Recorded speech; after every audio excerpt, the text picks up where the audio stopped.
Vous voyez ce mouvement de pédale incroyablement fluide et efficace? Et bien seulement 3% des Français le réalisent. Pourtant, c'est la solution à tous vos problèmes. Fini les embouteillages, fini les pertes de temps, fini les dépenses inutiles et les émissions de gaz à effet de serre. Et bien sûr, bonjour la rapidité. D'ailleurs, on m'attend sur le plateau.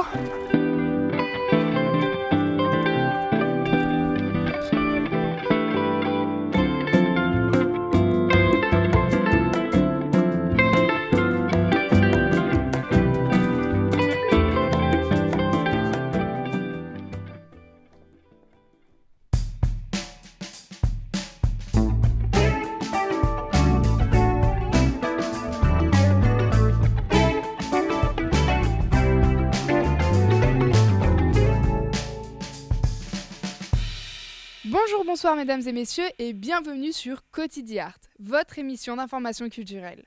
De nos jours, notre vie est rythmée par de nombreux déplacements entre divers lieux et les moyens de transport existent par dizaines. Mais nous voulons tous ce qui est le mieux et notamment le plus pratique. Et aujourd'hui, c'est sur les vélos que nous roulons. En effet, le vélo est de plus en plus utilisé en France et écologiquement c'est une aubaine puisqu'il remplace les véhicules motorisés. Et ça, beaucoup de villes l'ont comprise et se sont adaptées pour favoriser l'utilisation du vélo.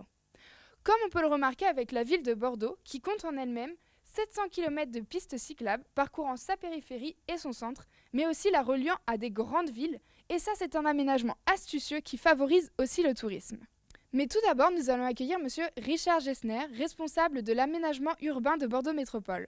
Bonjour monsieur, pouvez-vous me dire précisément quel est votre rôle au sein de Bordeaux Métropole ?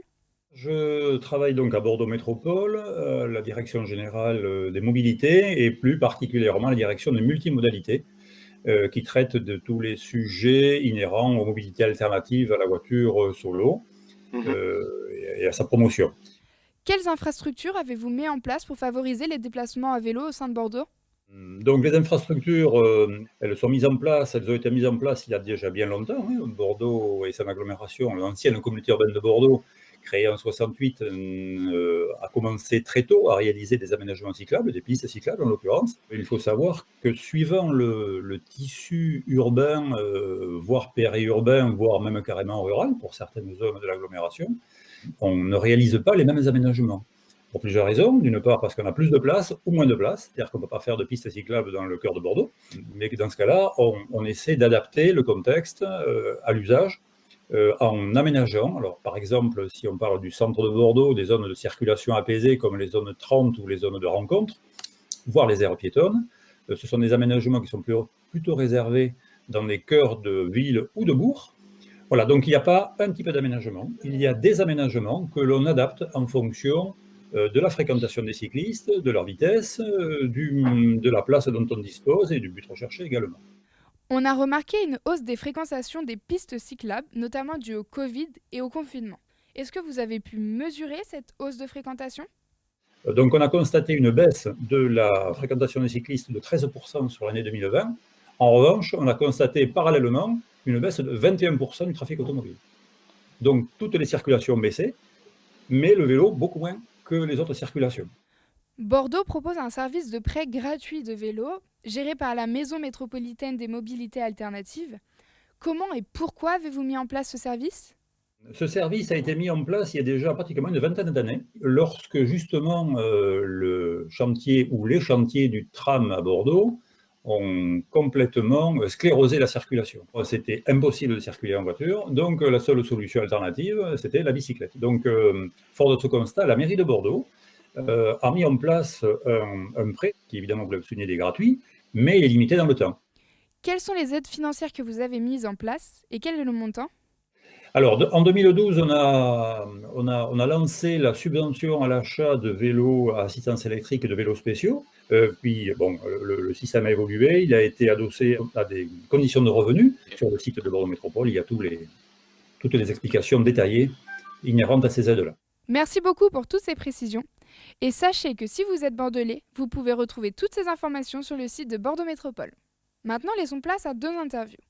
L'une est une organisatrice d'événements en Nouvelle-Aquitaine et l'autre est un freestyler en BMX. Ils vont vous exposer leur manière d'utiliser le vélo et leur rapport avec l'art. Maintenant, nous allons tout de suite retrouver Mathéo, qui est votre reporter. Bordeaux est sans doute l'une des villes de France la plus attachée au vélo. C'est un mode de transport que nous connaissons tous et que pour la plupart, nous utilisons quotidiennement. Le vélo est ancré dans notre culture et se développe de plus en plus dans les villes. Mais ce moyen de transport est-il en lien direct avec l'art ? C'est ce que nous allons voir dans ce reportage. Nous sommes partis interroger Lilian. Il pratique le BMX freestyle depuis 8 ans, une discipline qui exprime l'art à travers le vélo. Salut Lilian. Salut, Comment vas-tu? ça va, nickel. Je vais te demander de te présenter en quelques mots. Je m'appelle Lilian Vallon, je fais du BMX et je sors des Beaux-Arts de Bordeaux depuis cet été et maintenant je travaille en tant que régisseur pour la Forêt d'Art Contemporain des Landes. Ça fait combien de temps que tu pratiques ce sport? Ça va faire 7, peut-être 8 ans, je suis pas trop sûr, je sais pas trop quand j'ai commencé mais je Ok. Dans cette discipline, donc le BMX, qu'est-ce qui t'intéresse le plus? les potes. Ouais, il n'y a pas vraiment de bonne conduite à suivre quand on veut faire du freestyle, ça peut être pour la fame, pour l'argent, pour les potes, peu importe. Il n'y a pas vraiment de bonne conduite mais bon en général les gens qui restent c'est pour les potes. Qu'est-ce qui t'a donné envie de faire ce sport? L'absence de fédé, l'absence d'argent là-dedans rendait le sport, enfin l'activité trop cool. Enfin, quand tu veux. Quand tu veux, où tu veux, quoi qu'on te dise, de toute façon, je suis régi par aucune règle, donc officiellement, je peux rouler dans la rue, je peux rouler un skatepark. C'est cool. Et est-ce que cette discipline est ouverte à tout le monde? Ouais, carrément, il y a de plus en plus de filles qui en font, c'était pas très répandu jusque-là, mais nous on est trop contents, au contraire, tant que du monde peut en faire, jeunes, vieux, T'as juste besoin d'un hommes, vélo femmes. Ouais, tu peux commencer avec n'importe quoi, après, un BMX c'est quand même un vélo particulier, mais bon, faut juste avoir un peu envie et pas trop peur de se faire mal aussi. Dernière question, est-ce que tu considères cette activité comme un art? En fait c'est assez dur à dire, je considère cette activité un peu comme rien du tout, c'est ni un sport, ni un art, ou alors c'est tout à la fois, je sais pas trop, c'est un peu bateau mais des fois on le fait parce qu'on va filmer, et donc dans ce cas-là on essaie de faire un truc qui a de la gueule. Des fois on le fait juste pour nous, des fois on le fait juste pour se marrer un bon coup, ça peut être plein de trucs mais en tout cas j'ai un peu de mal à dire que c'est un sport quand même. Parfait, merci beaucoup d'avoir répondu à nos questions et c'était un plaisir. Pas de soucis, si à vous, c'était cool. Mais le freestyle n'est pas la seule manière de lier le vélo et l'art. Dans ce reportage, nous retrouvons Emmanuelle Moulinier, organisatrice de balades à vélo, à la découverte d'un art nouveau, le street art. Cet art est né dans les années 60 aux États-Unis. C'est en partie grâce à l'américain Conbred que cet art a vu le jour. Peu à peu, Bordeaux s'impose comme un lieu important dans cet univers. Mais comment ces peintures urbaines sont-elles liées à ces deux roues ? Bonjour Emmanuel. Bonjour. Merci d'avoir répondu à notre demande d'interview. Est-ce que vous pouvez vous présenter en quelques mots? Oui, bien sûr. Donc, je suis Emmanuelle Moulinier, je suis guide conférencière. Et cette année, Covid, donc on a décidé de se renouveler et de créer quelque chose de différent. Donc, on a créé Cannelé Chocolatine, un collectif de guides. On est 5 guides sur Bordeaux, l'Entre-deux-Mers, le bassin d'Arcachon, Blaye, Saint-Émilion. Et en fait, on propose des visites un peu originales, toujours avec une petite gourmandise et sur des thèmes un peu insolites qui nous passionnent. Et donc sur Bordeaux, on a beaucoup de visites et on a notamment des visites street art à vélo.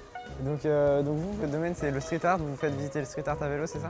Oui, mon domaine c'est le street art. On a créé avec ma collègue Caroline de nombreux parcours dans Bordeaux à vélo et il y en a un à pied. Et pourquoi vous avez décidé de faire ces balades à vélo? Alors, à vélo principalement parce qu'en fait, le street art, c'est pas un musée. C'est un musée à ciel ouvert, mais du coup, on décide pas vraiment où sont les murs. L'idée du vélo, c'est que ça nous permet d'aller voir de nombreuses œuvres de différents artistes, mais dans des quartiers complètement différents. On se retrouve dans le quartier des Chartrons, devant une œuvre street art que tu vas nous présenter. Ici, tous les mois, il y a un nouvel artiste qui vient faire une performance sur une semaine. Et donc, on peut le voir graffer, on peut le voir faire son œuvre. Donc, il y a des techniques complètement différentes. L'artiste là, c'est Chloé Tiravi. Donc, c'est une artiste qui peint à l'huile normalement. Elle est beaucoup dans le mouvement, elle utilise beaucoup de couleurs. Et là, c'est souvent d'ici qu'on commence les visites. Eh bien, merci beaucoup d'avoir répondu à toutes ces questions et d'avoir pris de votre temps. C'est très intéressant et merci à vous. Merci beaucoup. Maintenant, allons voir les services en première ligne, les réparateurs de vélos. Je vous laisse tout de suite avec Nicolas, votre reporter. Bienvenue à Darwin, un lieu emblématique et très tendance dans la métropole bordelaise. Nous sommes ici au sein d'un véritable écosystème composé de friches industrielles restaurées. De nombreuses associations se sont installées ici pour exposer leur culture et leur activité éco-responsable. Nous allons donc découvrir l'étincelle qui font partie de ces associations. Salut Mathieu, salut Mathéo, merci de nous accueillir ici. Est-ce que vous pourriez nous présenter votre association ? Alors l'Étincelle, c'est une association créée en 2014. C'est une asso à but non lucratif qui est gérée par des bénévoles. L'activité de l'Étincelle, c'est de faire de la pédagogie autour du vélo. 2 activités principales. Première qui est des ateliers de réparation vélo fait, on fait des permanences plusieurs fois par semaine. On accueille nos adhérents, donc nos adhérents payent une adhésion de 25 € à l'année pour pouvoir accéder à l'atelier et à nos services. Et on fait de la formation à la réparation au vélo. Donc ils viennent avec leur vélo, on a l'outillage qui est derrière nous et les bancs de réparation qui sont là. Et une personne pour les former, donc les ateliers c'est en général entre 5 et 6 personnes, 6 adhérents et un formateur ou 2 qui vont accompagner pendant toute la permanence qui dure 4 heures les adhérents à réparer leur vélo. Donc on a tous les outils pour faire les réparations et toutes les pièces de remplacement si besoin pour changer les pièces. Donc en fait on a aussi un rôle de recyclerie ici. C'est-à-dire qu'on a une zone de don qui est juste devant notre entrée de hangar, où les gens peuvent déposer leur vélo, par exemple des pièces détachées aussi, nous on est preneurs. Et on va effectuer un diagnostic en fait, sur ce vélo pour vérifier s'il peut être réparé et remis à la vente. Et pour ceux qui ne passent pas entre guillemets ce diagnostic, on préfère les démonter et en faire des pièces détachées qu'on a ici derrière nous, pour les mettre à disposition des adhérents qui viendront réparer leur vélo. L'avantage, c'est que la plupart des dons qu'on a ici, ce sont des vieux vélos. D'accord. Ben, merci Mathieu, merci Mathéo pour cette interview. Puis on vous retrouve à Darwin, chez l'Étincelle. Je me suis aperçu en partant que mon pneu était crevé. Du coup, vu que je suis à l'Étincelle, je vais pouvoir le réparer maintenant. L'Étincelle nous met à disposition tous les équipements nécessaires pour réparer le pneu, le débond-pneu, la clé, la chambre à air, la pompe et le pied pour tenir le vélo. On va commencer par démonter la roue.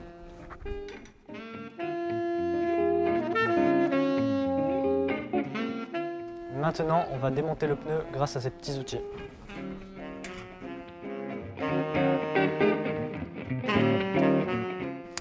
Une fois qu'on a enlevé le pneu de la jante, on va vérifier s'il n'y a pas d'épines à l'intérieur du pneu.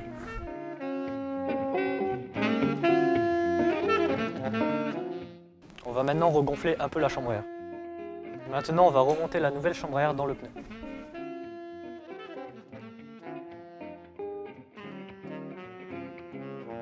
Maintenant, on peut remettre la roue dans le vélo.